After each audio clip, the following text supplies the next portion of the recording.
This episode is brought to you by CarterComics.com. It's your one-stop shop for all your comic needs, whether it be graded or raw. Carter Comics has got it all. All you gotta do is go to CarterComics.com, fill your card up with all their amazing comics. Use the discount code FREAKNET, FREAKNET. Save you 10% at checkout. Not only on their website, but also at their eBay account. And the link to eBay can be found on their homepage at CarterComics.com.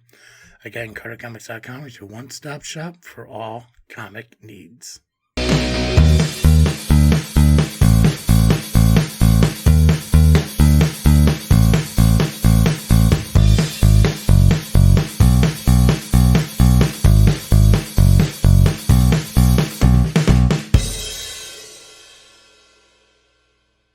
What's up, everybody? I am Travesty. And I'm Cartoon Joe. And welcome back to another episode of this freaking show. It is the weekly podcast with a little bit of something and a whole lot of nothing. And I'm going to tell you right now, as a guy who has a lot of love for his hair, always listen to the person who cuts it. She was right. I was wrong. I don't know if she listens to this show, but Kelly, yes, we should have stopped cutting it when you cut it because, I should have made this short. I don't think it looks bad. It's not bad. The bad part is like, and I wear hats a lot, so it's never like a horrible thing. But because like right before we started recording, I just got out of the shower and dried off, and I grabbed coffee and everything, and that air dried. I didn't comb it back; it's all falling forward, and I'm getting like this, which this should be, back, but I don't have my hat with me, so I just. Gotcha. Yeah, it's just I don't know. It's on me. I should have kept it long on top, well, a little bit longer. I didn't want to keep it as long as it was, because I wanted to kind of get stuff cleaned up. But always listen to the person who's cutting your hair, their opinion. She's been doing it for 11 years now, so she has a general idea. Sweet girl, awesome. If you're a Mokino, you want to get your hair cut, get a hold of Kelly. She's awesome. Nice. Joe, how you doing, brother? I'm pretty good. Pretty good. How are you? Good. Weather's getting a little bit nicer. Thank God. Although, let's see, what does I got today? Low of 34, high of 59. You know what? I'm Huge gonna spread. take it. I'm gonna take it though. Yeah. Yeah. Take that. It's nice when like. Well, I mean, at first it sucks like when I leave work one day and like the car's like really warmed up, and then like the next morning when I go to work and the car's like frosted over. It's like I need these moments to kind of just like get past it, like just move on. I do have a picture of a friend's house in New England today. Excellent. Yep. Is that New England like Massachusetts or? Yeah. Okay, gotcha. Actually, literally Massachusetts. Oh, there we go. Yeah. I always assume that if somebody says New England, I'm usually going Massachusetts. Like I don't think anyone thinks Connecticut. No, and they shouldn't. No, they really shouldn't. Yeah. Yeah, dude, I don't know about the weather. The weather's nuts. Things are screwing up, but as long as it gets nicer here, that's what matters to me. Get out of that, getting out to wear nice clothes, getting the ability to have the belief, your willingness to walk, and stuff like that. Like, man, I can get out and do something. Like, will I? Who knows? Like, who? Yeah, really I'm like 3 nice days away from finally cleaning up my backyard. See, yeah, and that's something. Granted, the German Shepherd's back, which. But yes, I do want to get some yard work done outside. I gotta get some landscaping done. I'm trying to make 2025 a little bit more of an active year for me. Nice. And I know like over the course of like the last couple of weeks, I've always been talking about like weight loss and struggles and how like I'm not contributing or I'm not pushing myself to be better, and that's the stuff I want to do. But I just don't want to be outside when it's just shitty out. I want it to be a nice day. Nice. Yeah, but Same. I had an idea of talking about God and challenges. We talked about it before, but I had kind of a revelation between 2 conversations with people that kind of like enhanced my belief in that. Okay. And I kind of want to talk. I don't know if I want to talk about that or I want to talk about this stupid country that popped up. That I never heard of stupid country that popped up. Yeah, it's wild. Like I kind of want to talk about that country just because it's so insane that it's a thing. But let's do that. I'm going to talk about. I don't even know what you're country. talking about. Yeah, I know. I'm going to talk about this country. I'm going to tell you the name of the country. If we have time at the end, which we should, I could talk about my more in-depth belief into what I always believed about God challenging people in this world. Okay. So I'm going to tell you the name of this country. Do not look it up. Do not Google it. Okay. Okay. Have you ever heard of You knew what I was going to do. Second you. 100%. Yes, I do. I don't want you to search for it because I want to describe this country to you. And in turn, you could tell me where you believe this country is going to be at. Sure. So, I'm not sure if I'm going to pronounce it right, but I believe it's called Malosia, Mollossio. I'm sorry, Mollossia. Malosia, something like that. Okay. Sounds right. Either way. So the Republic of Molossia, it's a micronation. It's literally 11 acres overall. Okay. Okay. It's actually inside of another country, believe it or not. Okay. So here, the micronation has not received recognition from any of the 193 member states of the United Nations. It was founded in 1977. They continue to pay for where they live to the country that they live within, but they are considered, in their own mind, sovereign nation. Okay. So he because I'm trying to read this stuff without telling you exactly where it is first. He pays for the land. The recognized local government. He pays for the land to the recognized local government of where he's at. He considers it foreign aid. Okay. This guy's a lunatic. Molossia started as a dream for one guy, and it began as the Kingdom of Molossia in 1998 when he bought the land in the country that he currently resides in. He claimed that he based the idea on Molossia on the film The Mouse That Roared. The mouse what? The Mouse That Roared. Oh, okay. He also claimed influence from his time in the military. Earlier, it was known as the Grand Republic of Voldstein, where he was the prime minister, along with a friend of his, who was declared a king. Went through several governments and name changes, including the People's Democratic Republic of Malaysia, when it was a communist country, the Kingdom of Zaria, and United Province of Utopia. So, a lot of name changes from the 1977. Surprisingly, it claimed itself as a country on my birthday in 1977, even though I was born in 89. So, May 26, 1977, this country existed. The Republic of Malaysia claims to be at war with East Germany. Okay. Yeah. Alleging that they are responsible for military drills performed while stationed in their country. So this guy was at a military base in West Germany. Therefore, they are responsible for his resulting diagnosis of sleep deprivation. So because this guy was in the military, he was in West Germany at the time, and because he was in West Germany and East Germany was doing a lot of drills, he has sleep deprivation. For that, he claims war against East Germany, even though East Germany hasn't existed since 1990. Right. Let's see here.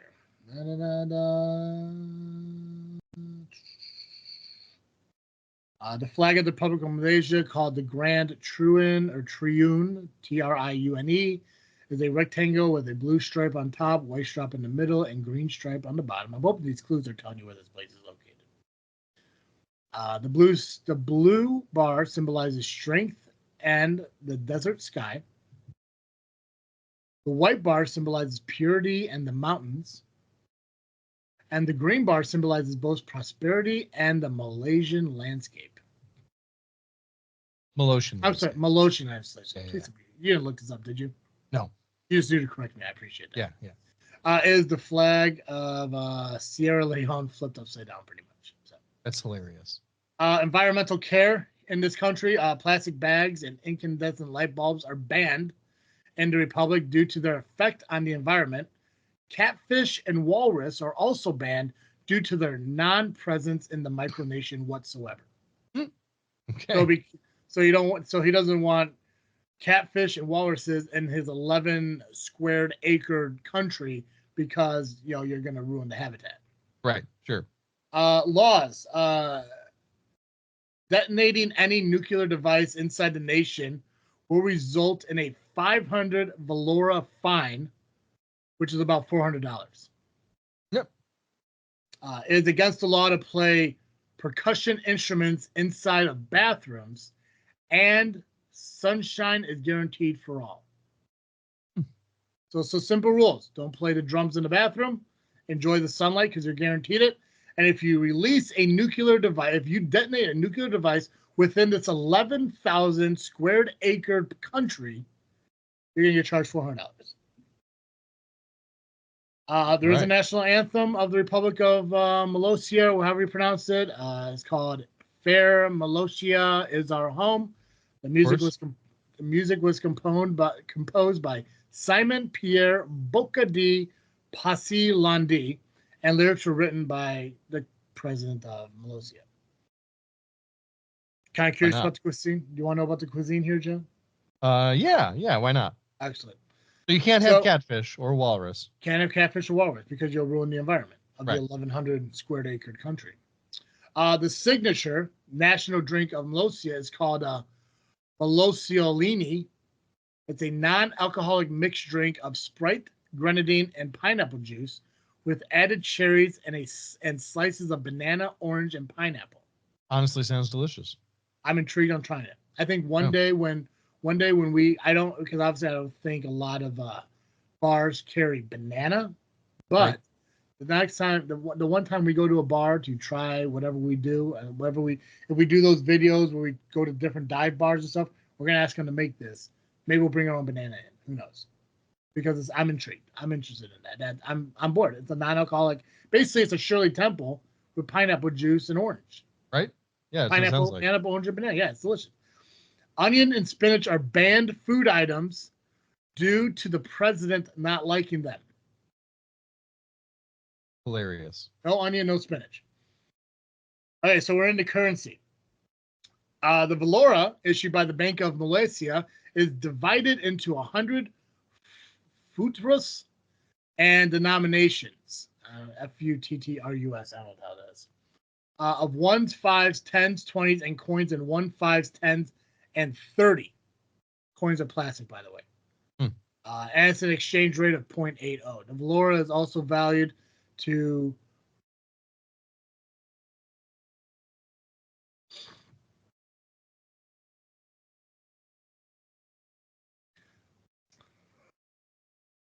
okay. Okay, so you know how your American currency is backed by gold? Yeah. Their currency is backed by chocolate chip cookie dough. Awesome. A 30-ounce tub of cookie dough equals about 5 Valora. And not only that, it is Pillsbury's chocolate chip cookie dough.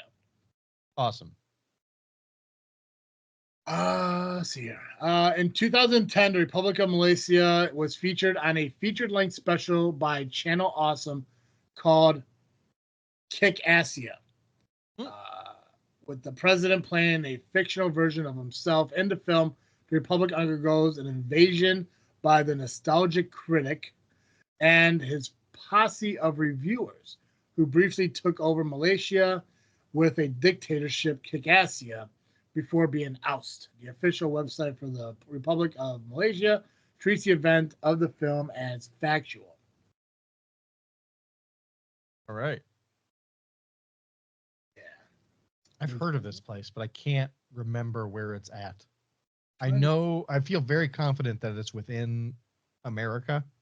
I think it's in New Mexico or Nevada, but I'm not sure. It is Nevada. It is inside Nevada. There's another Wikipedia, which is not called Wikipedia. It's called Kick Ass. Yeah. It lists so much more than what I read to you. It's insane. Oh, I 1000% believe that. There's been a lot of great like pop culture stuff. Like I think Family Guy did a whole bit, like a whole episode where Peter Pretoria. Yeah, Um, yeah.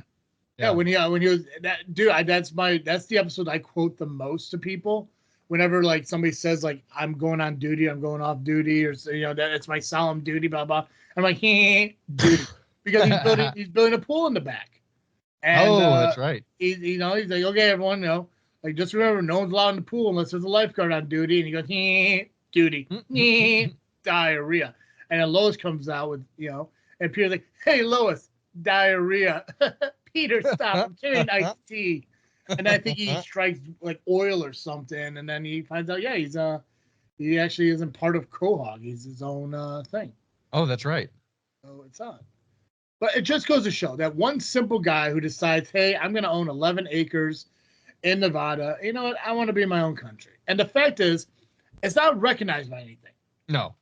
It's just this guy calling himself this country. But the fact that there's a Wikipedia about it, that there's facts about it, he has his own currency. The thing is that to travel here, obviously you have to get permission because it is considered private property by the United States. Sure. You can only visit it for 3 hours, which based on everything, you only need like an hour to visit the whole thing. Right. You can get your passport stamped. You don't need to, though. It's not required. And I want to try to find this other like T-Mood wiki. Oh wait, no, it's not Travel Nevada. It's like Wiki Travel or something. It's insane because they have more stuff listed about it. It's called Wiki Travel. No, I can't find it. Oh, there it is. Wiki Voyage. Boom, found it. Perfect.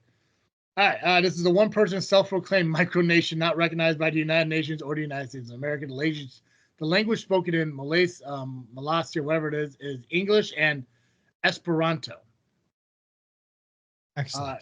You're required. Now, here's the thing. So, entry requirements. You're required to make a reservation in advance. Here's the thing. If we ever make it to Nevada doing these cemetery vlogs, this is on the bucket list of things we got to do. Yeah. You are required to make a reservation in advance. The president sets specific dates for entry into the micronation. Slots are available approximately once per month during tourist season, April through October. If you would like to come on one of the upcoming dates, send an email to, and here's goes for folks if you want to go, mininfo, so MININFO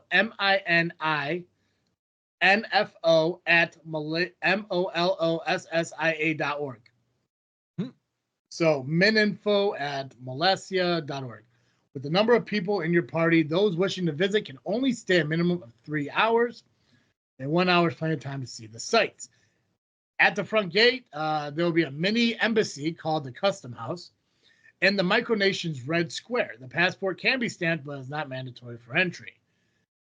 You cannot enter this country with firearms, ammunition, explosives, drugs, tobacco, incandescent light bulbs, plastic shopping bags, catfish, fresh spinach, missionaries and salesmen, onions, and walruses. Bringing in prohibited items may result in a brief detention and the whimsical Malaysia jail and political prison. All right. Some of the things you could see. So obviously, when you first get there, there's the government house. There's the Republic Square that's going to be settled in. The Red Square, so there's the main center of the business and commerce for the nation. In the Red Square, you're going to find the office of the president. You're going to find water tower, a time capsule marker, a peace pole, which is May Peace Prevail on Earth, written vertically in 8 languages: English, Spanish, Italy, German, Chinese, Russia, Cherokee, and of course, Esperanto. I would say you better have Esperanto on there. Gotta have Esperanto. And the official national bank, languages. And the official bank of Malaysia, which is it sells Valora banknotes and coins and serves as a repository of cookie dough, which serves as back Malaysia's currency. Nice. You also see the Tower of Wind, which is a metal monument built to the winds. The Malaysia Cemetery, which is the final resting place of the micronation's former dog residence. So clearly, when we visit cemeteries, this has to be on the list. Also, there's a friendship gateway. Malosia's friendship gateway is dedicated to openness, inclusiveness, and amenity between people. Just as long as you're not willing to bring in spinach, onion, fish, and walrus, and Right. send off nuclear bombs in your 11-acre property. The Back 40 National Park, Malaysia's second. Good. I think I got sneeze again. Malaysia's second national park established in 2003 and preserving the nation's natural desert and landscape, reachable by hiking the Trans-Malaysia Interpretive Trail. Excellent. Uh, The Dead Dog War. What? I'm on their website. Oh, they gotcha. have a page called The Dead Dog War.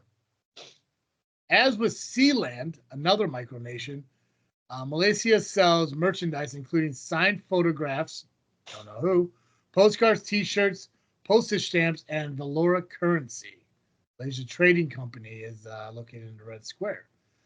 If you need something to eat, you go to the Tiki Hut Bar and Grill, which is in, again, Red Square. It's open when we're here, closed when we're not. Oh, there you go.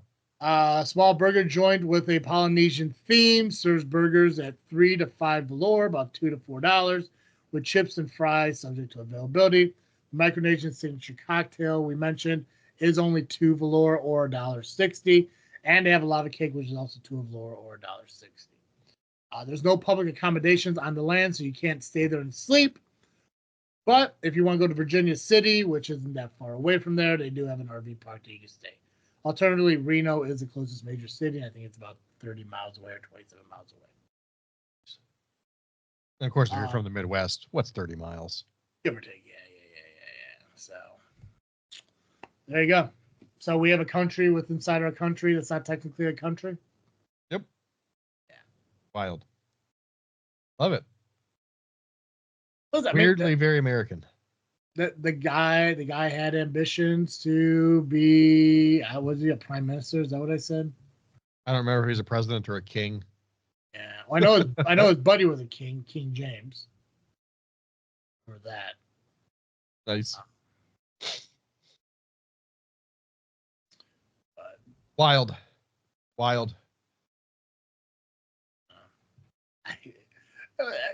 Yeah, honestly, like, I think the closest thing I'd ever considered to something like that was like a family compound. You ever see like videos and stuff on that? Oh yeah. Like that? I think those are kind of pretty cool. Yes. I'm surprised Sneddons don't have compounds. I don't know, like, collectively, if we can get along with each other that long. I think that might be at the root of why we don't have a family compound. Yeah, but it's just like, I mean, you guys are so close. Yeah. As a family, when people see your family's like, oh, they that's what families should be. Like, I can imagine like I can see a compound, like maybe not, like right next door, like maybe like maybe like a quarter mile down the lane. Like if you get like a huge like a Malaysia or whatever, I think it'd be cool. If we bought up like so we Canny and Kevin have their space, if we went down the road and bought like the Fishback Farm and a few other, and then like if we were that far apart from each other, I think it'd be the best. Yeah, and I think it's something like that. Like there's enough of us, we could probably just buy out a small town without having to buy the whole town. Yeah, just rename it like Snedonia or something, right? Yeah. Wayneston, Snedenton, I don't know. There we go, Waynestein. Jesus, God, stuff. We got plenty of time to kind of talk about this.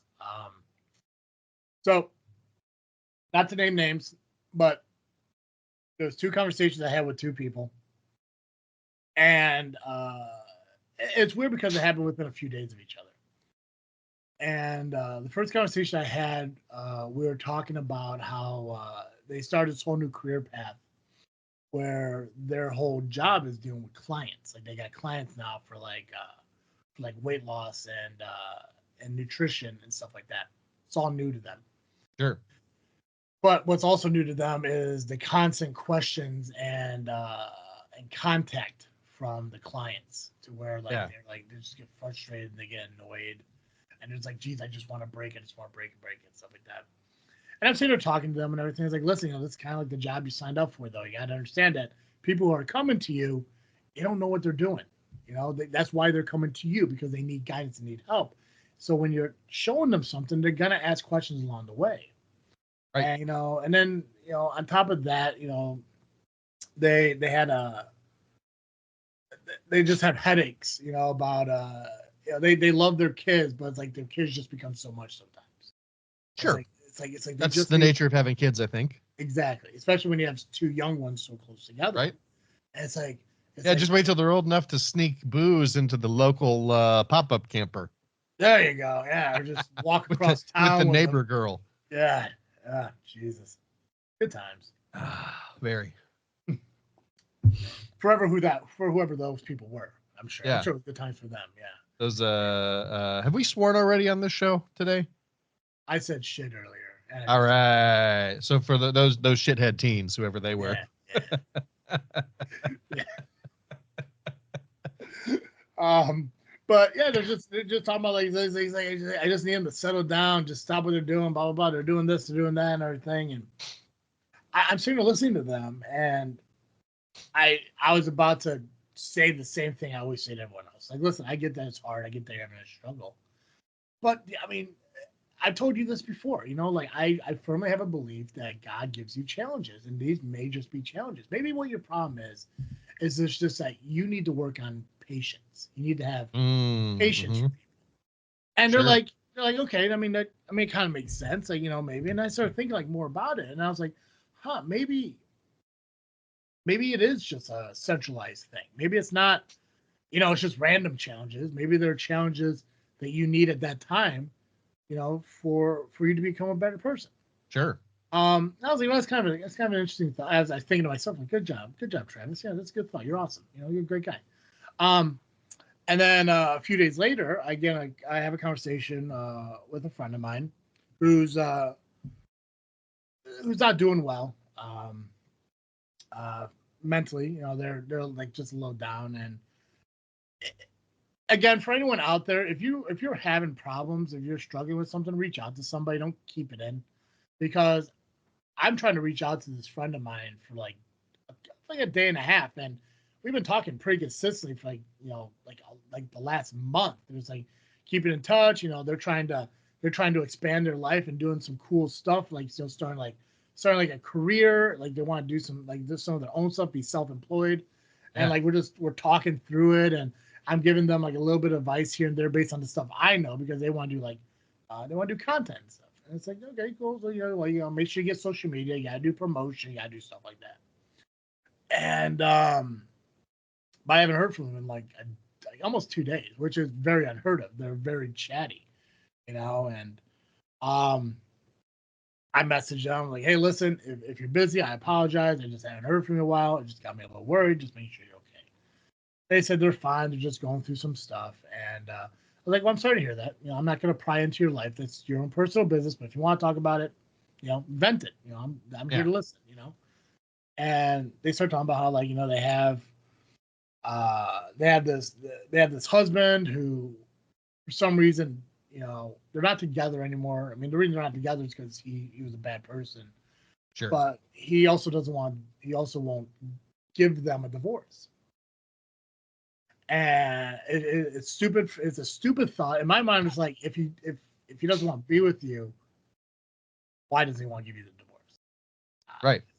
Talking to her and seeing some of these text messages and stuff like that, it's pretty obvious that dude has control.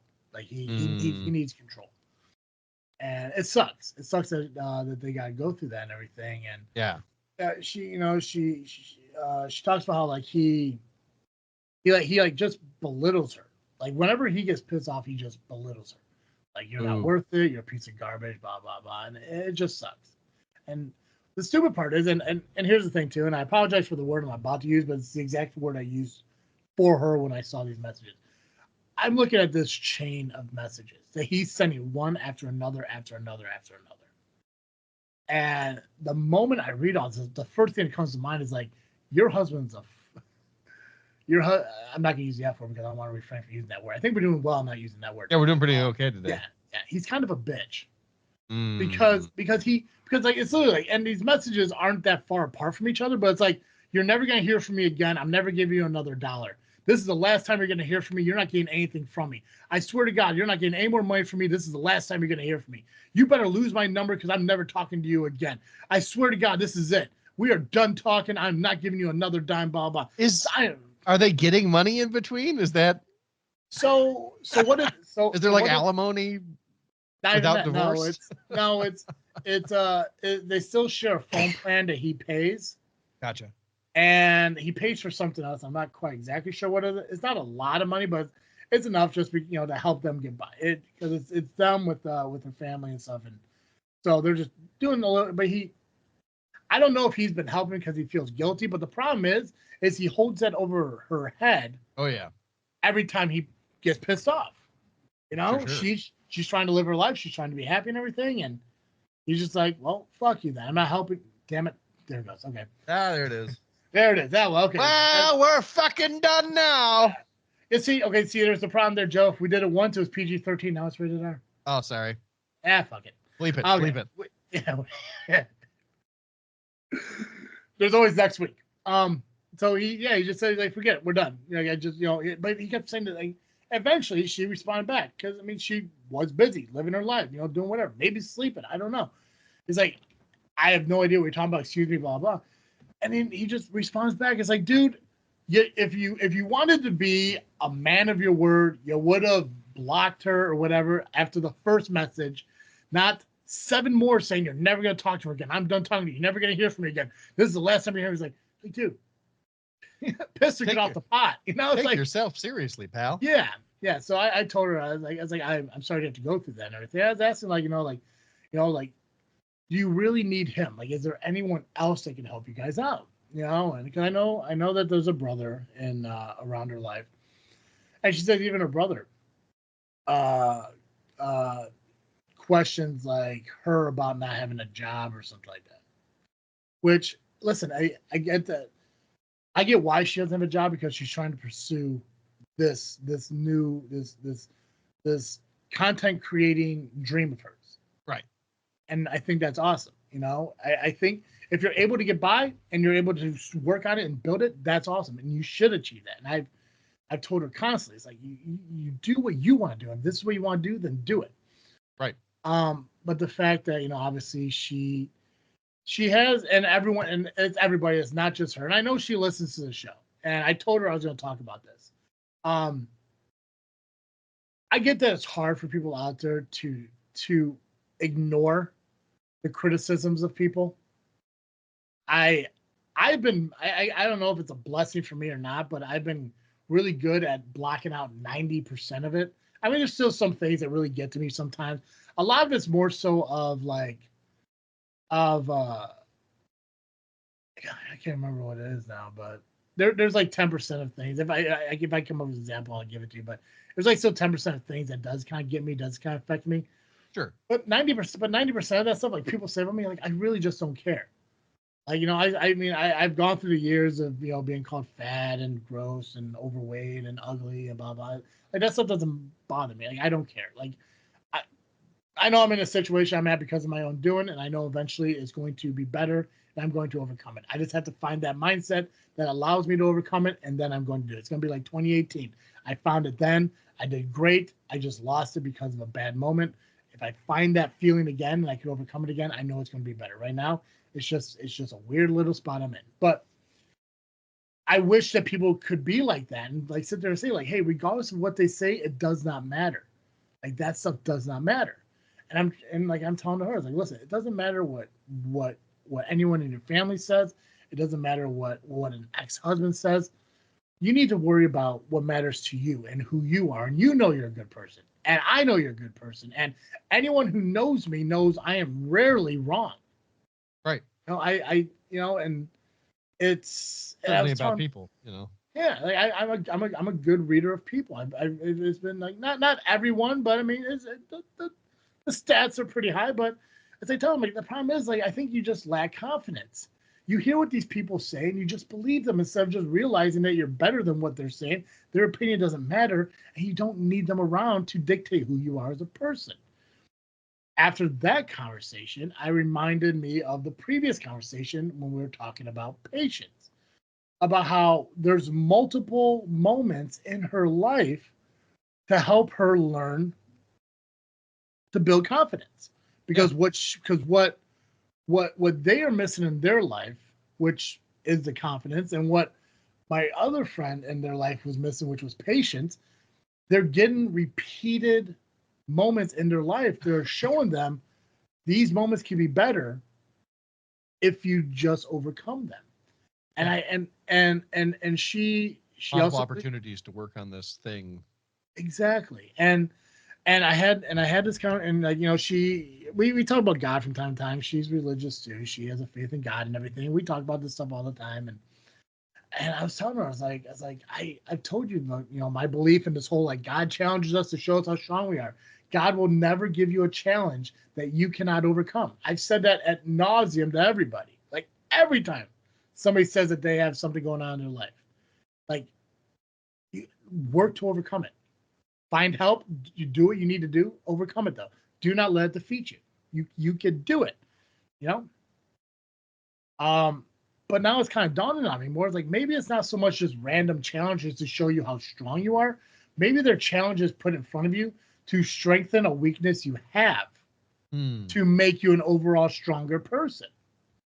So when it comes to friend A, if she sits there and thinks, okay, let me take a breath, let me take a step back, let me help these people who are asking for help, she might get a better feeling out of it knowing that she's helping these people.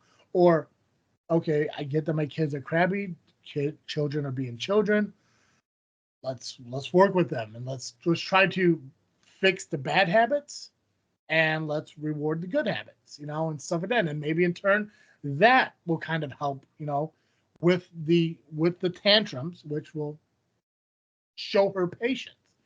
And when it comes to friend B, it's like, do not allow an ex-husband who has no reference in your life, what should not reference be part of your life anymore. Just don't believe anything he says, because all he's doing is he's trying to break you down so he can have control over you.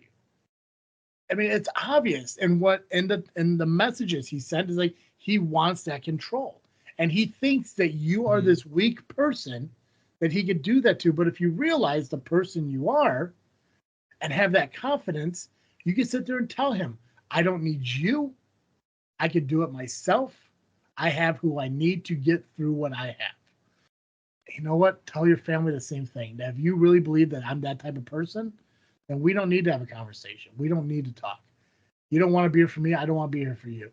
Have that confidence, step up to yourself. Do not allow people to dictate who you are as a person. And I think by doing that stuff is going to help build her confidence. And I think that's going to make her, in turn, the best version of herself. So, thinking about all that, I started. These conversations were earlier this week.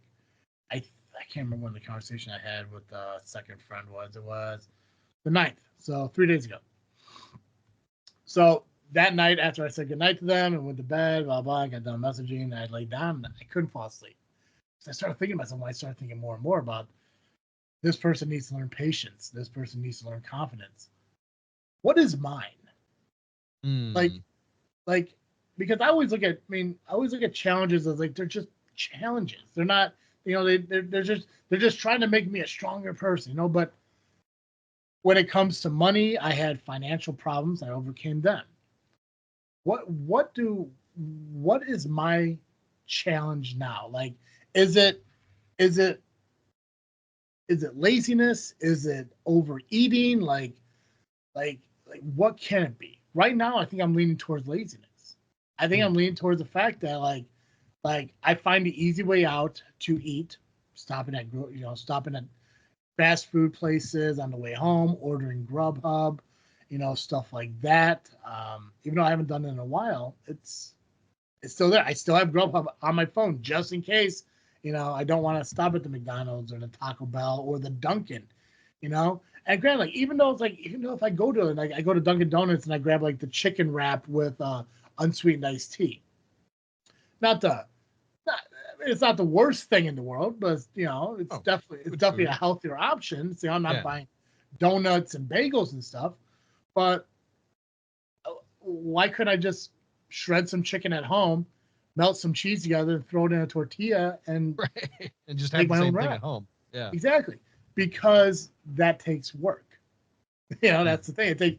It takes unnecessary work, and I can sit there and and I think this is where I know that I'm kind of struggling with my challenges, is because I use my obesity, and I'll call it that, um, as an excuse not to do things.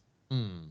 Like, well, I can take the garbage out. It is garbage night, but it's only going to be one bag of garbage. And to really walk all the way out to the garbage can and throw it in there and drag it to the curb, I could probably go another week. Mm-hmm. I don't have a lot of garbage. Right. But that's laziness overcoming it. On my way home from work, I could easily get home from work, heat up some macaroni and cheese. I got buffalo tuna, packets of buffalo tuna. I can make some mac and cheese, put the buffalo tuna in there. It's like 300 calories and like 30 or 40 grams of protein. I've had it before for lunch. It's filling.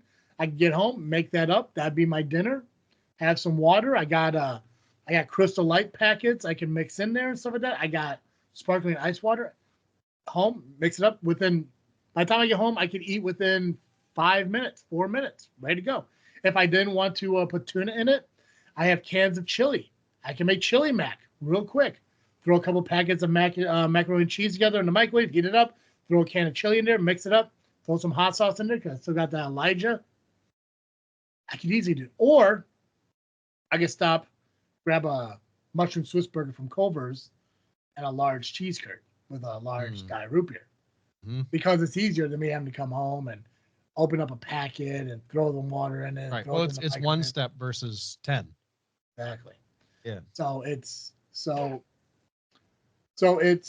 the realization that my challenge that God's putting in front of me right now is I need to overcome laziness. I need to stop blaming me being overweight for not willing to do anything to fix me being overweight.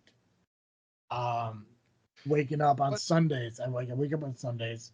What are we gonna say? Go on. What do you think is the root of the laziness? I mean, you say being overweight, but like, what is at the root of not wanting to overcome being overweight?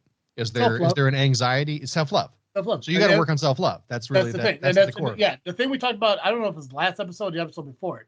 It's self-love. It's appreciating myself being around for me as much as I want to be around for you guys, for friends, for family, for brothers, sisters, nieces and nephews, grandparents, to not be the reason that my mom has to bury a child. Right. Because I don't think she could handle that. Yeah, that's fair. I know there's going to be a point that, I'm going to be buried in the ground, but it shouldn't be in my 30s or my 40s or hell, even my 50s or 60s. It shouldn't be. Yeah. But I can sit there and say, like, man, like, I want to do this so I won't be around for everybody. But I've never, ever said, like, I want to be around for me. Right. I want to be around for a future family. I want to be around for my nieces and nephews. I want to be around to see your guys's, you guys have kids and your kids grow, and I want to be around for that stuff. I want to be around, to enjoy more time with my dad, with my mom, with Carl, with, whatever family I have. Like, I want to rebuild my friendships with my friends and, hang out with them and spend more time with them. I want to do all this stuff. But I never once ever said, I need to be better for me. Because the thing is, I'm obviously proven that I can be around for people without having to lose the weight. Right. So in my mind, it's just like, well, why go through it? I mean, you're here. I'm gonna go have Easter with my family next Sunday. I didn't have to drop 60, 80, 100 pounds to do that. So it's like, why put in the effort? I mean, but that's the problem.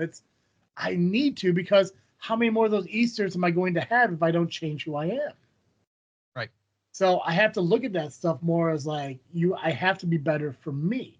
Because if I'm better for me, I'm better for them. Here's a question. Yeah. Is it possible that due to whatever, something that happened in childhood, something that happened as a teenager, something that happened within relationships with either your mom or your dad or a girlfriend, is it possible that eating is the way that your body and mind interpret loving yourself? Because you're sort of soothing some anxiety, some depression, some concern that is it's being soothed by the consumption of food. Were you ever, so like, I think about like a lot of women who are sexually abused as children will pack on a lot of weight. And I'm not saying you were sexually abused. I'm just saying this is like, but they'll overeat and put on a ton of weight so that they can become unattractive to their abuser. And I'm not necessarily saying you were abused either, just in general, but like, it's a response to the adversity that they're going through that causes them to overeat. Do you think that there's something like that could be the case? I had this one belief, and I kind of got away from it, that not now, but before. Sure. So in 2018, when I went on keto and I lost a bunch of weight through January and May, and I started dating somebody in February, and then at the end of May we broke up, and that's when we went on the big hiatus from the show because I didn't want to do it. I gave up dieting because I didn't care. There was a moment at that point where I was like, you know what? If they don't want to be with me, I'll give them a reason not to want to be with me, and I just ate because I didn't care.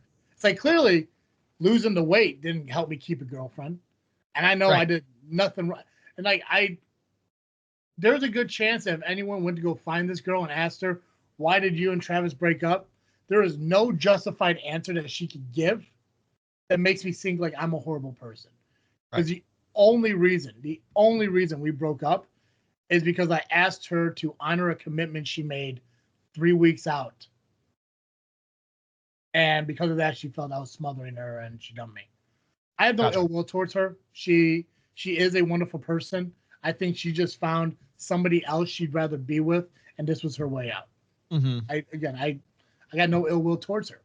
I didn't respect the fact that she got a hold of my family and said that they needed to check on me because they thought I was going to commit suicide over her and I breaking up, which I'm sorry, I refuse to ever love anyone enough to even have that thought. Right. Like, absolutely not. Especially a March, April, 3-month long relationship. Right. Yeah. I'm sorry. My life isn't over because you dumped me. I've been dumped by people I've loved more. Right. And I've never had a thought of, oh, my life is over. When I dated a Jenna for 1.5 years and then she dumped me. No, like I said, food, no. Now the problem with Jenna and my relationship with her is her family loved to eat. I gained a lot of weight in that relationship. I think I gained 80 pounds in that relationship. Yeah. She lost a bunch of weight at the end of it. I didn't, but good for her. Again, no ill will towards her. No ill will. Sure. Again, you could go ask her. And these are the problems. And maybe this is my own fault. Whenever a relationship ends and we break up and everything, I never ask why. In my mind, it's like, listen, you don't want to be with me, you don't want to be with me. Fine, we're done. It's over. Move on. I'm sorry, you're sorry, but I don't care anymore. We broke up. Maybe if I knew why, but in my mind, it's like me and Jenna broke up for no reason other than the fact that she just stopped liking me. She just stopped loving me. You know, it just is what it is. Like, I know I was willing to give her everything she wanted in life. Everything. I was always there. I was there through a lot of tough times in her life. Yep. And one day it just ended over a voicemail. Horrible way to break up with somebody. Yeah. Crystal broke up with me over a text. Horrible way to break up with somebody. Grow up and break up with me in person.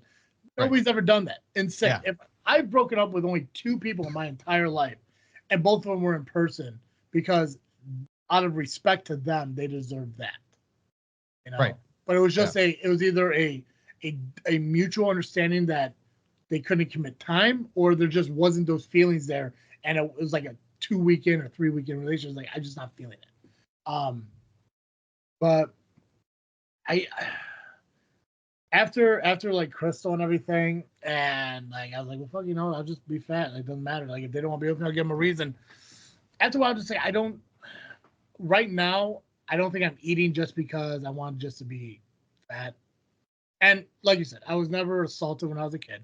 Right. Well, I don't think anyone wants to be fat necessarily. No. That's the thing is, I mean, like, kings did because it showed that they ate well. I'm not a fucking king, Right, So yeah. so my problem, So my problem is just like I really honestly just enjoy food, 100%. Sure. And I know that, especially like nowadays, if I ate now, and just did some exercise and working out, I could lose the weight. Oh yeah, for sure. It's like because I don't overeat, and when I do eat, like, I eat more moderately. I eat a little bit more balanced now and everything. And if I just incorporated walking or more activity and stuff like that, I could definitely lose the weight. So right.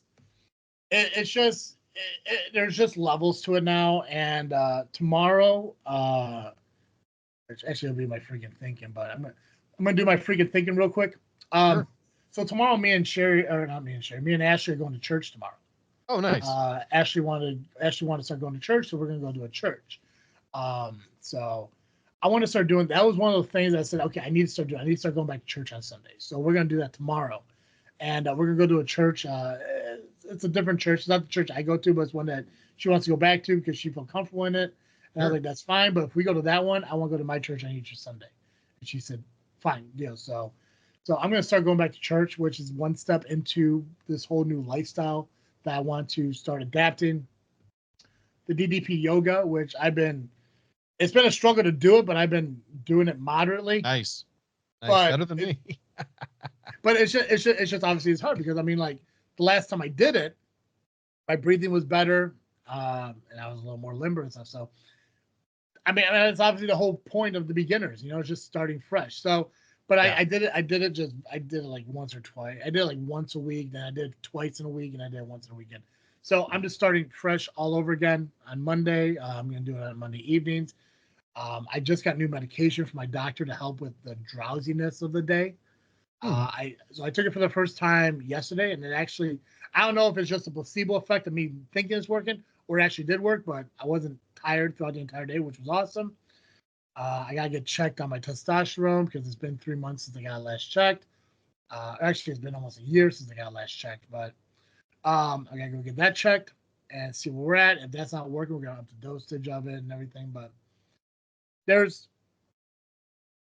a lot of times, like, where, like, especially with the last 2 conversations, where people want to thank me for me helping them, and I want to take the opportunity now to thank other people, because especially after these last 2 conversations, when it helped me kind of like hone in on my belief, I realized, like, I do need to work on self-love, and I do need to get myself out of this laziness mindset, and I want to start doing that stuff. And a lot of it is accountability. And I know I got friends and family out there who are willing to encourage me and be a team player for me and everything. So I'm hoping tomorrow, maybe a little bit of today, everything is a bright, fresh kind of start.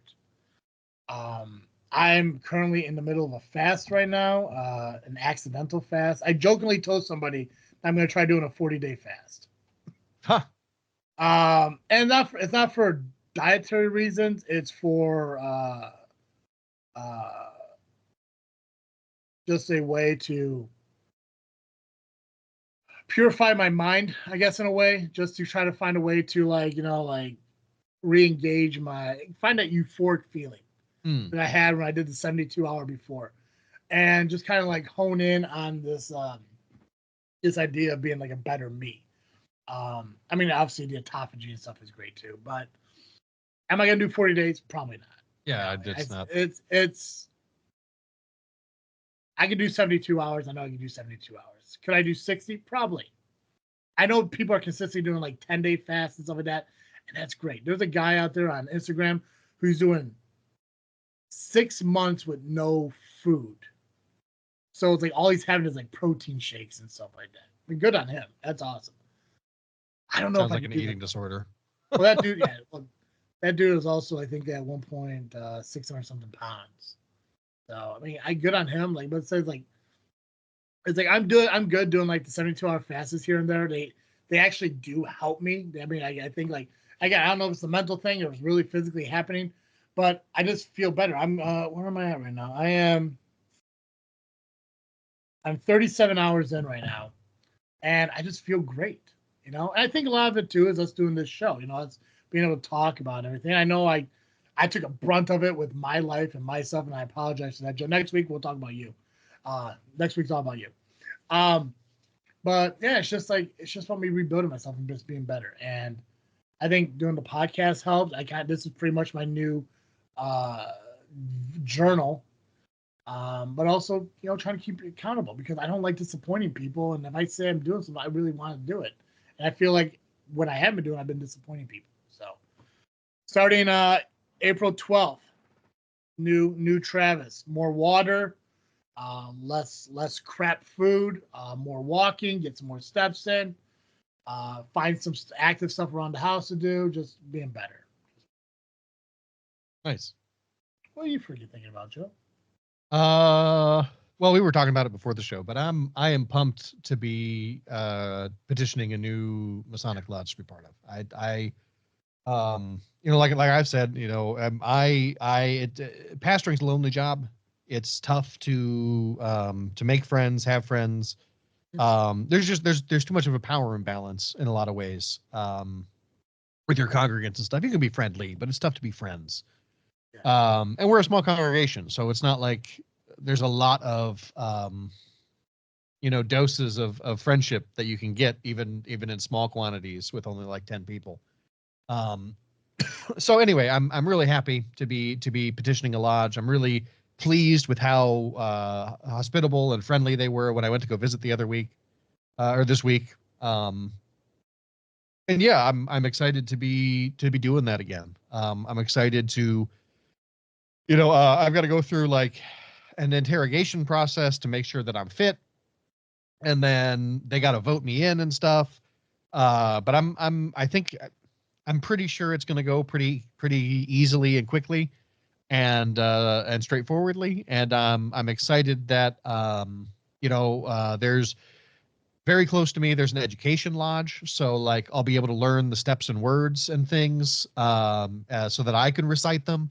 I'm just pumped. I'm really excited to be doing all that stuff. It's going to be great. So But yeah. Yeah, I got and I know what you said. We talked about it beforehand, but I do want to get more involved in it again. It's just I love being a Freemason. I love being a member of something like that. Community, brotherhood, and all that stuff. It's just, Oh yeah. is it something that I could put onto my life right now? That's Right. the thing, like, because you're thinking, like, I mean, obviously, like, I've been a Mason for 14 years, but the commitment just hasn't been there, and that's just not fair to them. So it's like if I was to recommit to it, I want to be able to do it for the long haul, not for like, oh, it's like a 6 week, like, you know, fad, and then okay, now you lost again. Right. Yeah. It's definitely something like it's been an interest to me, and the fact you brought it up, I see it as like a sign, like, oh, maybe I should get back into it. Yeah. It's just rough because I mean, like, and we kind of talked about, like you're there because of somebody you know. Right. I'm gonna go into a lodge with nobody I know. Yeah, Like that's tough. yeah. So it's like, so it's interesting. I know, like, especially Yeah. like with Masons, and for those of you who don't know, I mean, if you're not Mason, you don't know, you're allowed to visit other lodges. You're allowed to go. You know, like, I mean, Oh yeah, absolutely. yeah, nothing stopped me from like going into lodges. No, I mean, they'll even they'll recognize you and welcome you. It's great. yeah. So maybe I'll go visit one day,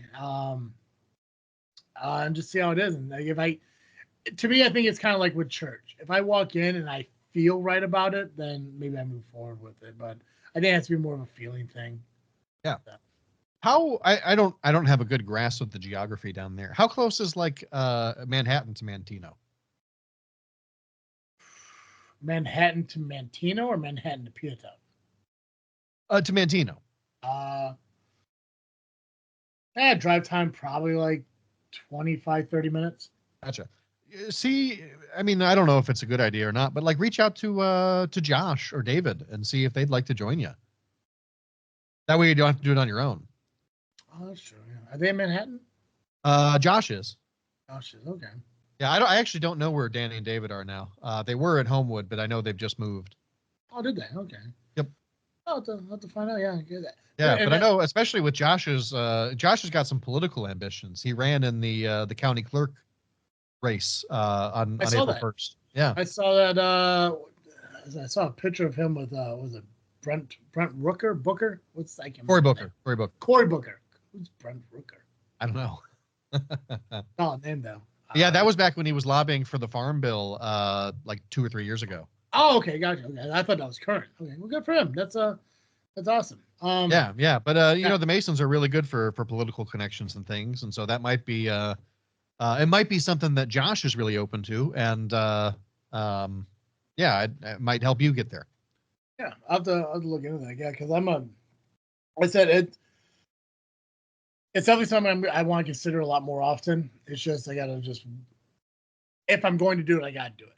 That's the thing. I don't want to waste anybody's time by saying like, "Hey, let's cool, let's Right. get him in, let's I hear welcome ya. him in." All of a sudden, like, in 6 weeks, it's like, "Oh, you're not coming around anymore," and it's like, yeah, I don't want to disrespect anybody like that. So Yeah, I hear that.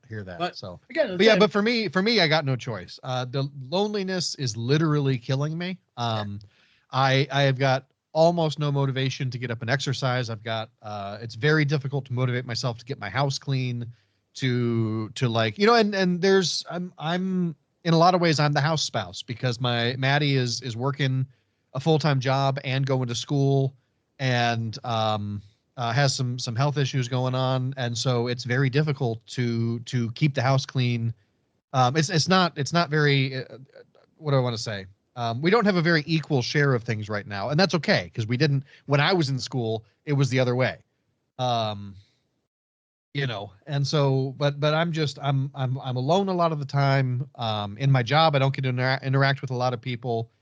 You know, I don't even really have coworkers to hang out with like during the day. And so if I don't start making friends and having people to hang out with, it's like I'm not gonna kill myself or anything, but like it will kill me.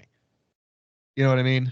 And maybe not for a couple of decades, but it's I can already feel how unhealthy my life is because I'm alone all the time. And for me, that's very important. You know, some people could be alone and they're fine with that, but for me, it physically is painful to be alone. And so it's really nice. It's I need to do something, and this seems to be kind of the path of least resistance. So, well, if you ever want to shoot video content, let me know. Yeah. Hell yeah, we'll go around. We'll shoot some stuff. I'll give you company, brother. Appreciate it. I was looking real quick, and it looks like this Mantino Masonic Lodge does have a website. You know that there's a Mason podcast? I did not know that, but I believe it. Short Talk Bulletin. Ah, okay.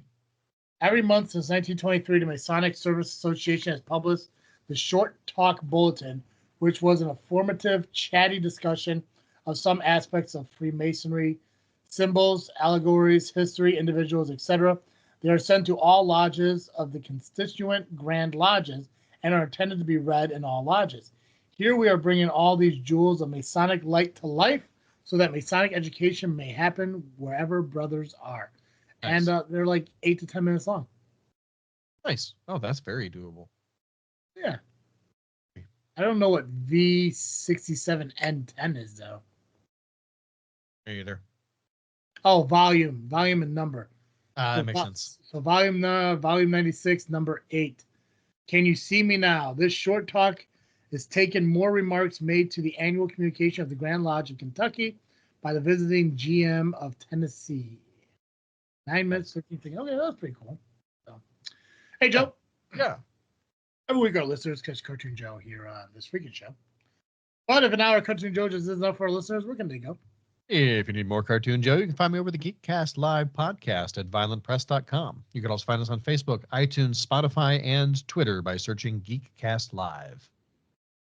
Perfect. Guys, make sure you follow us on social media, Facebook, Instagram, and Twitter. Just by searching This Freaking Show. Continue to listen to our audio podcast wherever you're picking it up. If it is on Spotify, please subscribe to us and give us a rating. It does help out. And also, if you want to watch our podcast, you can do so over on the Freakin Studios YouTube channel. That's where you can find not only our podcast, but also the videos and stuff that Joe and I put together. And hopefully some future videos, not only with me and Joe, but possibly even Dizzle J. So, yeah, cool. Guys, that's all I got. As always, I am Travesty. I'm Cartoon Joe. And thank you for listening to another episode of This Freaking Show. I'm out.